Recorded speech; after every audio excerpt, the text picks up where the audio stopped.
welcome back everybody to another Flipping Tables. My name is Sean. And I'm Tico. And today we have probably one of the most fun card games I've played in a long time. A game that has very simple rules, but you're going to want to play it over and over again. It is Timebomb. This game is so easy to play, but I guarantee you're not going to want to put it down. Let's have a look at the components. Real quick, I just noticed why it's called Ticking Time Bomb is the TNT in the name. I just saw that now. Which, listen, it's you'd early. think he'd never played it before or something. It's early. I just saw the name TNT tied into that. Yeah, right. You look on the other side of the cards. The name's not on the other side of the cards. All right, can we look at the components Yeah, now? all right. All right, here's the components. It is a deck of cards. It is a set of characters, and each character has a token to represent their health. That's all there is in this game. It is absolutely easy to understand. Each character has an ability that will come into play during the game, so the quarterback can toss any other player one of their explosive cards at any time during their turn.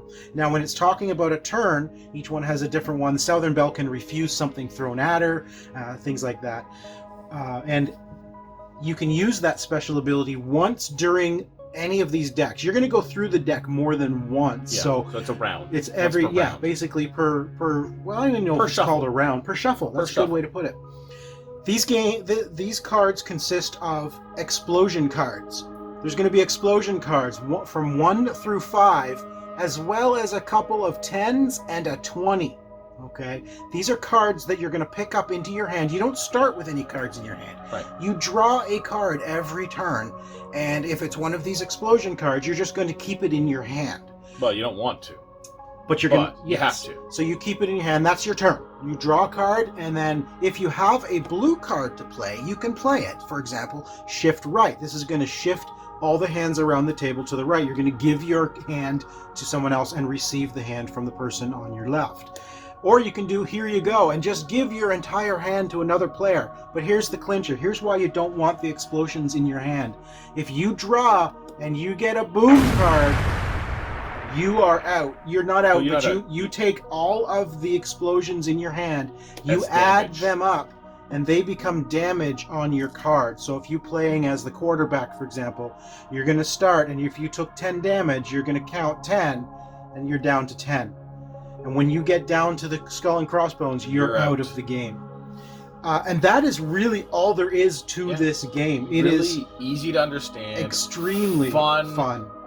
Like it's a fun sort of press your. It's sort of a press your luck. I mean, you don't have a choice. You have to press your luck. But it's when do I play, and that's what I found is when do I play the pass your hand to your opponent.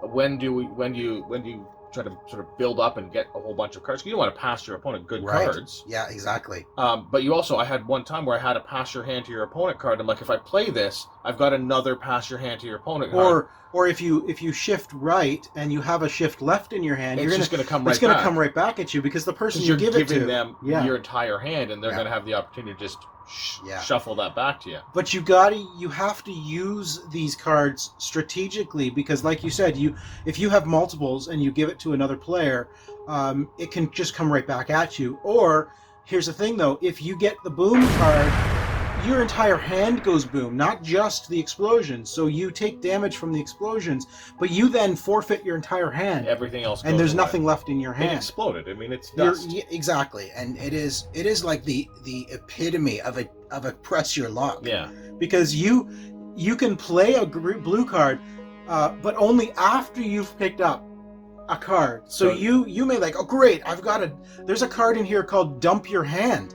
So you can literally just get rid of your entire hand, which is a great one to have. If you didn't boom. But if you didn't boom when you go to use it, and some of those big ones, the 10 and 20 have lasting effects for other players. They do. So in a larger game, or even a smaller game, the 20, I believe, does 5 damage to everyone around you. Everyone on either side of you. And the 10 does, I think, 2 extra damage. Yeah, so here's the plus 10. It's this fat man. It does plus 2 to everyone on your left and right. And the nuke which is the plus 20, does 5 damage to the players on your left and right. So there's definitely this has lasting effects to everyone around you. Now I've played this in a 2-player game, I've played it in 4-player, and I've played it in 3-player, and it is so much fun regardless of the number of players. Real quick, let's look at some of the characters. So as we said, the random assortment of characters that you get. Right, there doesn't seem to be any kind of a theme behind the characters. So you got your quarterback that can toss another player one of their explosion cards, not your boom, but an explosion card. You have the medic that can heal themselves or another player up to 5 points on their turn after drawing a card. Not sure why you'd want to heal another player. Well, if you're, I don't know why. I don't know either, because you want to be the last one to survive. Well, right? Maybe you're trying to like, don't play that, take my hand card and I'll heal you. The plumber has flush it, can flush 1 boom card straight to the discard pile, so they can ignore the first boom card they come to. Again, per shuffle of the deck. Yeah. Once the deck runs out, you shuffle, and then your ability is all reset after that point.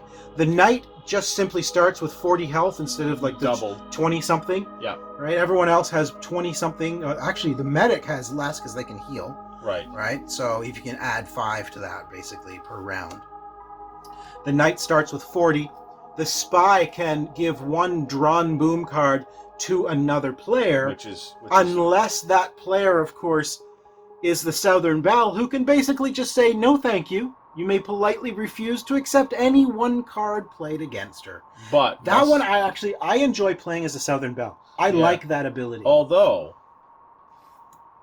I don't know if you played that right when we played last time. I still think that I should have won all of the rounds. That's because I did play her right. I disagree. Fair enough. I did win. Once. He won once. Tico never likes to admit when he loses. I'm not a fan of losing, but it was really fun to play.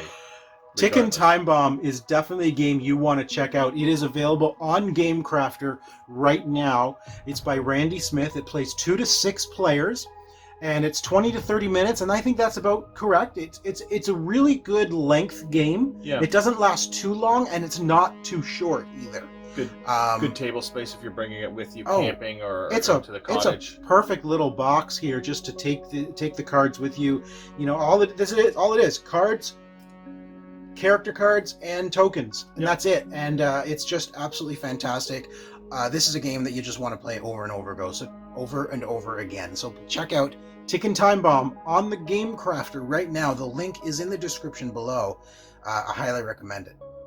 Do you? I also highly recommend it. All right, don't draw the boom card. I'm gonna pick this one. All right, good. I survived. So did I. All right, we're good. We made it. Thanks everybody for joining us. Okay, pick another card. Pick a card, any card. I got +3 boom. +5. All right, I win. Again, I win.